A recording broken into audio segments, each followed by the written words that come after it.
Hey guys, welcome back. So today we're out the range, talk about the 1911, but not just any 1911. We're talking about the M45A1, but not just any M45A1. We're talking about a Turkish clone that comes to market at a fraction of the price as the original Colt.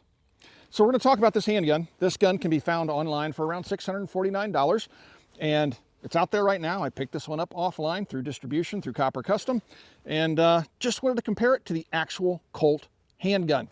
So what are you going to get when you pay $649 for this versus what's turning out to be about $3,000 for just a regular Colt M45A1 that isn't marked USMC? You're looking at about, based upon online prices, about $6,000 for a USMC marked civilian Colt M45A1. And then you're looking at about $10,000 for one of the handful of decommissioned M45A1s that are out there floating around on the internet for sale. So this thing does represent a really good value if it's quality and works, and that's what we're going to talk about in today's video.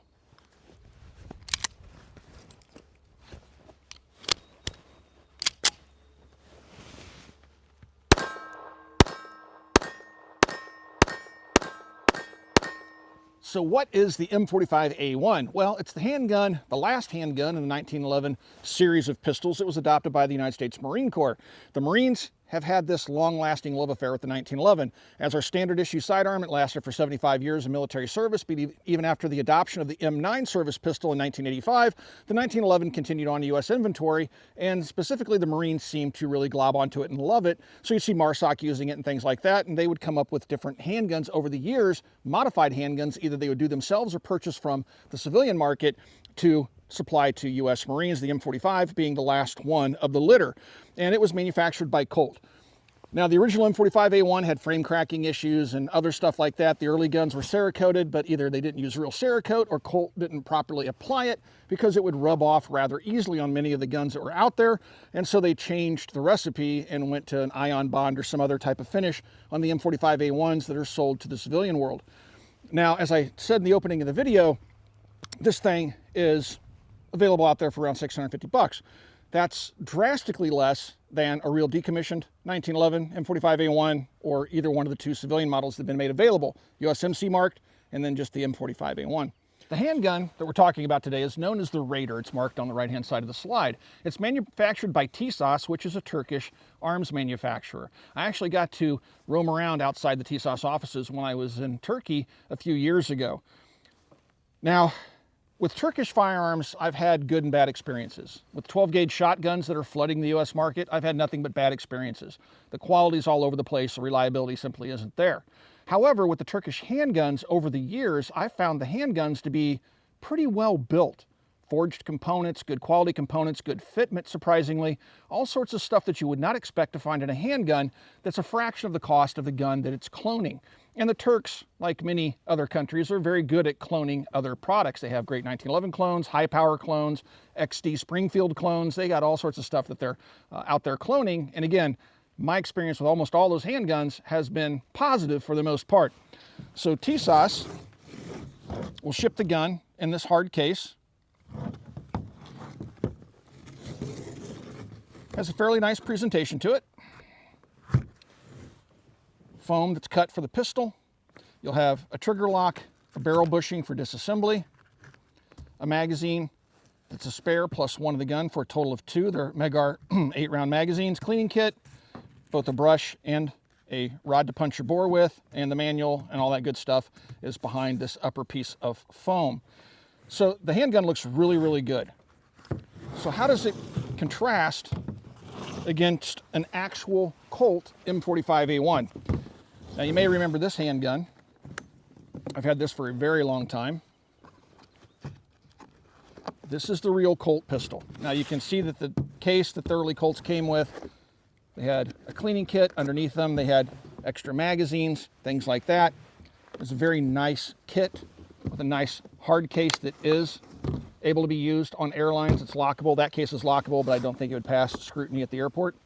So the presentation on the Colts was super nice, and for $2,000 that they originally sold for, I would expect them to be super nice. So if you look at the two handguns side by side, right out of the box, you're going to have a very hard time telling the two apart outside of the color difference. This is more of a green to my eye. and this is a very light, flat, dark earth. But if you look at the grips, the texturing slightly different. The screw heads are larger on the Colt. If you take a look at the rail, you'll see this large cutout section right here. It's considerably larger, which pushes that rail down a little bit further than on the Tisas clone. But here are those markings I was talking about on the side. They've tried to clone those as much as they can. On the Tisas, there's the Raider underneath the ejection port. So these handguns were made for a short time, and as soon as I saw this one for sale at a local gun store, I purchased it because of this one thing. It says USMC on the slide. And I know the Marine Corps all too well, and I know that they sue anybody and everybody that infringes on their trademarks and things that they do. Logos, markings, you can't just go around putting USMC on anything. They protect against that. So when Colt did that, I thought there's no way Colt has permission to put USMC on the gun and sell it to civilians. So I snagged this thing the second I saw it on the wall. Glad I did, because soon thereafter, they pulled them. Colt stopped doing it because they were told by the Marines, quit it. And so then they started selling them again, but now it said Colt, or I'm sorry, I think it just says M45A1 on the slide now. Got rid of the USMC. Now there are some actual guns out there that were actually issued to Marines, this was not, and then they were decommissioned when the Marines got rid of them. Those will have the exact same markings this gun has, except you'll see an X through the slide marking out the USMC, something that the Marines would require. You have to deface their markings before you can sell it. They don't want them out there, right? So this handgun has become a collectible in and of itself. So you have those three tiers of collectability, all of which, the cheapest being the Colt with the ion bond, I think they call it, finish, which is not the Cerakote, has a slightly different hue to it. I have mine at the store, I didn't bring it out for today's video. But that handgun still retails for right around $1,900 to $2,000 if you can find them for sale out there. So when you take a look at this handgun for $649, that's pretty darn interesting, because if you take a look at the features of the gun, you're going to find that everything from the ambi controls, the style, the layout, trigger, grip safety, all that stuff, sights, is nearly identical to the Colt pistol. So you're going to find minor differences, obviously, because the components used are different. So like on the ambi safeties, they're going to have a slightly different profile. You're going to notice that the takedown nub on the right-hand side of the frame is recessed on the Raider. On the original Colt, it is not. So there's just tiny little visual cues you're going to see slight differences in. On the original Colt, everything is Cerakoted. On the Raider, you have blued parts along with Cerakoted parts. But the overall fit of this handgun is surprisingly good. So just running the slide on the frame, very smooth, no burrs, very tight lockup where I would expect it to be. Barrel hood does not move. Trigger is good. And you compare that to the actual Colt, it just doesn't feel much different. The only thing, and I'm kind of a 1911 snob, the only thing that I can really ding the Tisas for, and it's not much of a ding because it's really close, is the tensioning on the safety. It's still very positive, but there's nothing better than a hand-tuned safety lever on a 1911. Now, these early Colts had really, really good safeties on them, very nicely tuned. Now, a later Colt that is not marked USMC, that's marked M45A1, it has a safety more like the Tisas. You couldn't tell them apart. Just a little bit of mush, not too much, definitely a good safety, just a little bit of mush. Definitely not hand fit. But for $649, if that's the only gripe I have against the gun, that's pretty impressive. Let's take a look at the gun on the inside. So first, you're going to want to make sure the weapon's empty, drop the magazine out, lock the slide to the rear, and make sure the gun's empty, which it is. Now, everybody has their own way of doing things with a 1911. I'll show you my preferred method for disassembly. There are other methods out there. This isn't the gospel. All right, now that the weapon is clear, I'm just going to point it muzzle up. I'm going to push down on the plunger in the front and rotate the bushing out of the way and remove the plug. Now I can push the slide to the rear to the takedown notch, which should align with the top of the slide stop. I'm just going to push that back to right there. Push across on the pin. Good fitment on that pin. Take that out. Now you can slide the upper off the lower. Take your recoil spring and guide rod out. Push you your drop link down, push that barrel forward slightly, rotate the bushing to the other side, and now you can take the bushing out and the barrel slides right out the front of the gun. Looking at the gun, forged components, very heavy, well made, no machine marks that I can see. Everything seems to be fit nicely. The finish is really nice on the gun. There's a slightly throated barrel.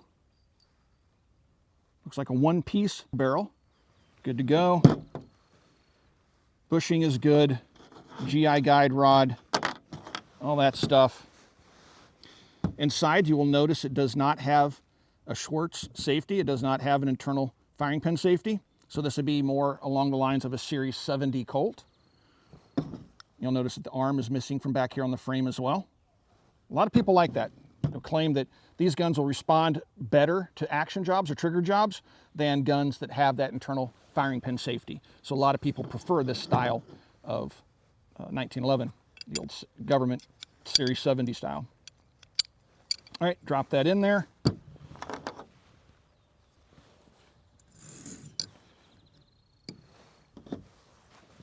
Now how I put the thing back together is like this. I have my drop link down. I have it lined up just like this. Now I can slide my grip frame onto the slide. And when I do that, I just kind of roll the gun over, and in rolling it over, the drop link will come down, and I can put the cross pin in and catch that drop link. Almost there. And then slide it back to its takedown point right there. Want to make sure you don't put an idiot mark on the side of the gun.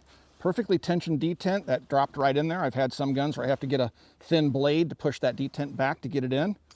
Not the case with this Tisas. And I can put my bushing in. Again, the order in which you do these things is up to you. And then I just take my plug, push it down, rotate the bushing over. So while I have your attention, this does come in the box. This is called a bushing wrench. And people will use these on guns that are finely tuned. I have some custom 1911s that you cannot rotate that bushing without a wrench. You simply put it on like this, push down, and that allows you to rotate. It'll push down the plunger and rotate the bushing for you, which this one doesn't do because it's flexing because it's polymer. So I never had much use for them. If you're going to use one, a metal one's typically better, especially if it's really, really tight, because it's going to offer quite a bit of resistance. That polymer one's not going to work out too well in that case. But fortunately, this gun's fit in such a way that it can be easily taken apart in the field, much like the original M45A1. So yeah, I'd say the components and the construction of this gun are really, really good for the price. The ergonomics on the 1911 are just unsurpassed by any other handgun on the market, in my opinion.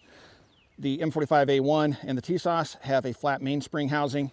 That extended trigger feels really, really good on the gun. Quality magazines.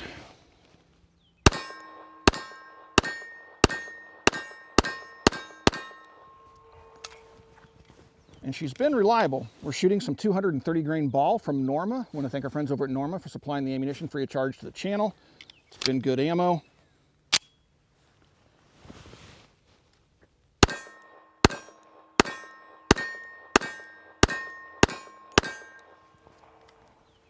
Yeah, the trigger on this thing is really, really good. So I'm going to take up the slack right there, hit a shelf. Clean, light brake. Here's reset. Right there, full release. Take up, brake. A little bit of creep at the brake. No real discernible over travel. Overall, a very good out-of-the-box 1911 trigger. The 3-dot sights, just like the original M45A1, very quick and easy to pick up. Low snag because of the shape of them. They make very good concealed carry sights.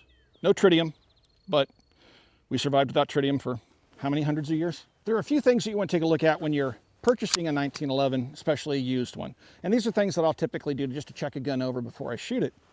First of all, you want to make sure the weapon's empty before you do any manipulations with it. One of the first things that I do is push with the slide home and battery. I push down on the hood of the barrel and see if there's any movement in there. If I feel any movement, there could be an issue with the gun. This gun doesn't have any movement. Next thing I'll do is I'll cock it and then push forward on the hammer and make sure it doesn't slip off its sear. On a used handgun, or new, it could happen. Somebody, if they've messed with the polishing their own action trying to do a trigger job, they can go a little too far, and by pushing on the hammer, you can get it to release and fire, especially on a Series 70 gun like this one. So I'll push on that, make sure she's nice and tight, and this one is. The other thing is just run the slide, make sure you don't feel any hang-ups or anything that would indicate a functional problem with the gun, and then check the safety. And I always check to make sure it has a nice positive click on and a click off. And so you can function check that safety by putting it on, press in the grip safety, pull the trigger, and the safety's functioning properly. So shooting the 1911, what's it like? Well, this is a 45 ACP handgun, so you're launching a 230 grain ball round at right around 950 to 1,000 feet per second. So it's got some energy to it. Energy translates into recoil for most folks, and the 1911 does a pretty good job in taming the recoil of the 45 ACP. You have a very ergonomic grip angle. Generally speaking, most people will find the 1911 to be very ergonomic. This gun is no different. Now, we don't have any type of lines cut in here for serrations to give additional gripping, but it still feels really good, especially with these G10 grips. They offer just enough traction to be functional. So in shooting it, you're going to take the magazine, which is a single stack. This is an 8-round Mag-R magazine. I'm going to insert that into the grip, and then I'm going to put my thumb on the safety, make sure it's off, grab the slide, pull it to the rear, and release it. The weapon's now ready to fire. Brush that safety on, finger off the trigger, she's ready to go. So shooting it, it's a single action only handgun, right? So the hammer has to be back for it to fire. If the hammer's forward, it's not going to fire. Sweep that safety off, press it out, and then you just take up the slack in the trigger and boom. So if you take a look at the ejection on this gun as well, watch where the brass is going.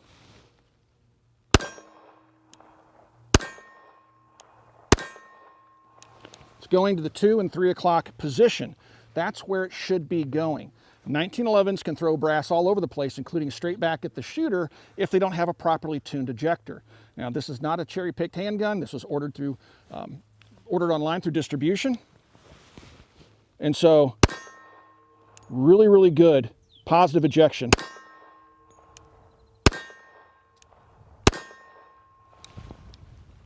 Gets them out of the ejection port. They're not lingering by the ejection port, and very, very positive. So overall, the gun just shoots good. It manages that recoil very well. Quality appears to be there, and certainly their reliability.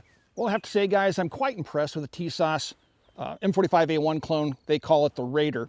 It is being currently imported. It's out there on the market right now. And if you're looking for an M45A1, but you don't want to spend thousands of dollars on one, if they're all as good as this one, again, we have a sample set of one, you're going to be very happy with your purchase. The finish on this thing is great. The features are right. It certainly has the look and feel of an M45A1. It just doesn't have that prohibitively high cost associated with it. So I'd be interested to hear what you guys think. Do you guys like Turkish handguns? Or would you be interested in purchasing a Turkish clone of an M45A1 US service pistol? A lot of people are adverse to that. Me, I just like guns, so I pick them up from all over the world. If you guys enjoyed today's content, please consider becoming part of our Patreon family. There's a link in the video description below. Also, right here on YouTube, you got the little join button and thanks button underneath the video player you're watching right now. Mash either one of those buttons. You can support us right here on YouTube in the age of demonetization.